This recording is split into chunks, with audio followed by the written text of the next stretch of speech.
Alright, what's up guys? E-Dingo. Gonna be doing a little lesson on just clutch drops, how to do a rolling burnout or initiate a drift today on an 02 FX ST. That's a Softail standard. But this bike is kind of a pain to continue a good drift due to those forward controls. You know, it's nice to have your center mass over your feet, so in this case it's not. So trying to get your weight off the rear wheel is kind of a pain when you got forward controls. I bought this bike because it's obviously a gorgeous bike. There was no miles on it, super clean and easy to work on for the most part, but there's no real good kits that are reasonable for mids for this bike, so I'm gonna have to build some, and we'll do a vid on that when I actually find something to do with it.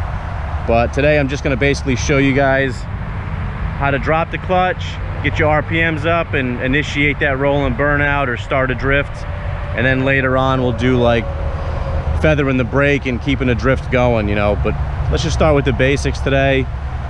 Hope you guys enjoy the vid. So you got your clutch here. I obviously have the 2-finger clutch.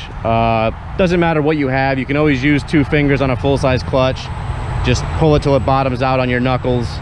What you're gonna do here is first gear, you're gonna keep this depressed in, and you're gonna start snapping the throttle to get comfortable to that point where you're at a high RPM and you're at the release point of the clutch. So basically you want to time the release where the clutch grabs to your peak RPM, whichever that RPM range is going to vary from bike to bike. But just going to go through it with you today. I'm going to do a couple of videos, you know, up and down. We'll do some rolling burnouts and hopefully you guys like it.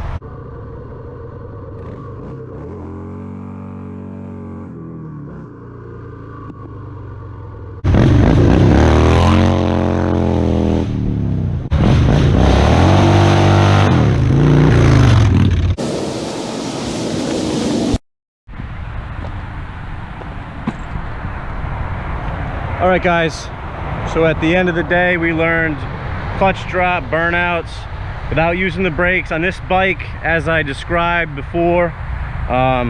Looking at the controls on this 02 FX ST, you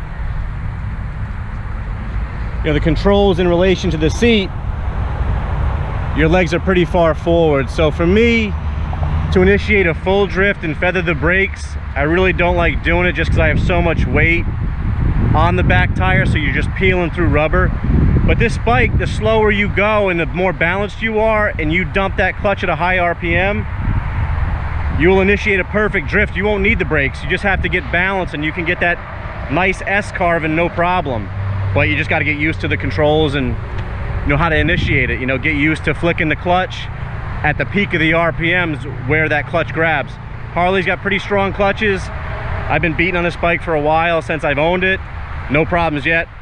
But you know, these levers, they do help. 1 finger, 2 finger, but it's not impossible with the full finger clutch lever and brake lever. You just use 2 fingers like you're racing a dirt bike. Just press them in until you bottom out against your last 2 knuckles. Works the same. But the bike handles awesome. I'm glad I bought it. I just don't like the fact that I can't get mids for it without spending $2,000. So until I can actually build a set, we'll just do clutch throttle drifting. I'll show you some of the strips you can get you know, when you dump the clutch on a bike like this. This bike's I think 670 pounds full of fluids, but even still, and I weigh probably 190 and I'm sitting on the seat. I can't stand up because I'd have my privates hanging off the bars if I was standing on the front, you know, controls, you know, trying to release weight off that back tire. So I just kind of scooch forward a little bit and get my legs somewhat underneath my body. But here's what you get. Here's the quality of strips you can lay down. Starting back here, and you'll see some good S's, some straight lines coming around the turn up here. You'll see you can kind of initiate it and flick it out sideways. But this is the quality you get. Pretty long, and I was doing them at rolling pretty good in first gear, but like I said, the more you can slow down and get yourself balanced and put your body position where you want to slide that rear tire, the better the drift initiation, you know, when you drop that clutch. you can hammer on it and time in the clutch release. Like I said, the bike works awesome drifting without using the brake, but if you guys want to see, you know, using the brake and keeping it going, I'll do it. But again, not having mid controls, I'm going to destroy that rear tire a lot faster than I want to. But, you know, here's the quality of burnt rubber you can leave, even on a bike with forward controls. It's just balance and, you know, repetitive motion with your hands, learning how to time everything right and where to put your ass on the seat. Again, if you have forward controls, because you can't stand up. Otherwise, you can, I guess, whack your privates off the bars or the bar clamp. So standing up's not an option, so drifting can be hard, but it's very doable. Unfortunately, your weight being on the seat, you do wear the rubber off your tire, man, keeping them going too long, or if you start really feathering the brakes and wiggling it back and forth absurdly, you know, you're gonna have stock in rubber. That's all I can say, man. So I hope you enjoyed the video.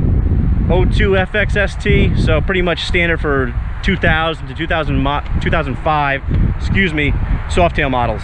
But a lot of fun. We're gonna do more vids like this, and we'll finish the day up with a road trip out through Devil's Hop Yard. Awesome state park.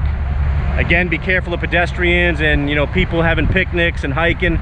Great road, real twisty, ups and downs, roller coaster style. But if you're gonna hit it hard, go early in the morning or when people are at work, and do a safe lap through to make sure that it's not construction or anything going on, because there's no bailout zones. You'll see. Thanks, guys. Later.